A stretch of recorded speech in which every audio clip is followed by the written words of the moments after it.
Paul told the Ephesian church to practice submitting to one another out of reverence for Christ. Then he moved the submission subject. He moved it one step further as he deals with relationships in the family. He starts with married ladies. Ephesians 5:22, wives, submit to your own husbands as to the Lord. For the husband is the head of the wife, even as Christ is the head of the church, his body, and is himself its Savior. Now as the church submits to Christ, so also wives should submit in everything to their husbands. I have never met a lady who loves the word submit. Probably because some man somewhere rammed the word submit down some lady's throat in an attempt to get their way by quoting the Bible. Certainly, that's not what Paul means. Does submission for the wife look like the advice given to women on May 13th, 1965 in Housekeeping Monthly in what they call the Good Wives Guide? Here's what they suggested. Plan ahead, even the night before, to have a delicious dinner ready when your husband gets home from work. This is a way of letting him know that you've been thinking about him and are concerned with his needs. Next, prepare yourself. Put on some makeup. Put a ribbon in your hair and be fresh looking. He's been out with a lot of work-weary people. Prepare the children. Take a few minutes to wash them up and brush their hair and change their clothes if needed.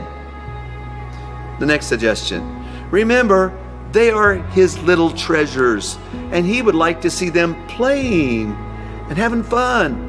And also, he wants to be apart from them. Have a cool or warm drink for him and arrange his pillow and take off his shoes. Next, over the cooler months, you should prepare and light a fire for him to unwind by. After all, catering to his comfort will bring you immense satisfaction. And let him talk first. Remember, the topics of conversation are more important that he talks about than what you talk about. Never complain if he comes home late or goes out to dinner or entertainment without you. Instead, try to understand his world of strain and pressure and his need to relax. Oh, let's all stop before we get sick. I can hear the moaning and groaning of every woman listening. I can hear somebody say, if he thinks I'm going to submit to my husband by doing what I just heard, the pastor's crazy. Ephesians 5:22 states, wives, submit to your own husbands as to the Lord. For the husband is the head of the wife, even as Christ is the head of the church, his body, and is himself its Savior. Now, as the church submits to Christ, so also wives should submit in everything to their husbands. Kenneth Wuest notes that submitting in the classical Greek had a military connotation. It meant to draw up in order of battle, to form, array, marshal both troops or ships. It denotes soldiers marshaled in military order under a commanding officer. Thus, it speaks of the subjection of one individual under or to another. God has an order for the family. The husband is the head of the wife. He is to protect her and love her in the same way he loves his own body, and he is to provide and take care of her. There is no room for male chauvinism, which expresses contempt to the opposite sex. And at the same time, there is no room for radical feminism, which rejects biblical order in the family.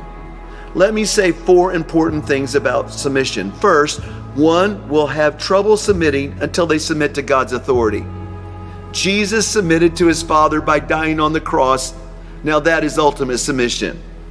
Secondly, the basis for a lady submitting to her husband must be grounded on the basis of 2 believers practicing mutual submission. Third, being a spirit-filled woman makes the art of submitting within divinely ordered relationships easier. Fourth, the verb submit is in the middle voice. Literally, it means place yourself in submission. Paul wrote to an ancient world where women knew who was in charge, the man. And Paul's readers understood that. But Paul was saying something kind of different. He was saying, in essence, now as spirit-filled women, place yourself in submission to your own husband. Let me illustrate. One day, a little girl stood on a chair in the kitchen. Realizing the danger, her mother said, "Sit down. You might fall and hurt yourself." "No," the little girl refused. "Please, sit down," said Mom. "Come on, I don't want you to get hurt." "No," came the girl's stubborn reply. Finally, the mother reached over and took the little girl down off the chair. And the little girl sat there for a moment, really mad. And she said, "I may be sitting down on the outside, but I am standing up on the inside."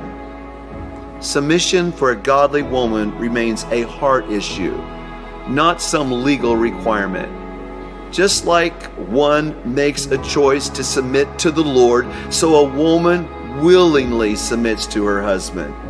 She does not submit because he is telling her to do it, not because she's commanded to do it, but because she may. Not because she has to, but because she gets to. And that's a huge difference. Wives, if you're sitting down on the outside, but standing up on the inside when it comes to your husband, check your heart. Do things God's way. It works. Ephesians 5:22 says, "Wives, submit to your own husbands as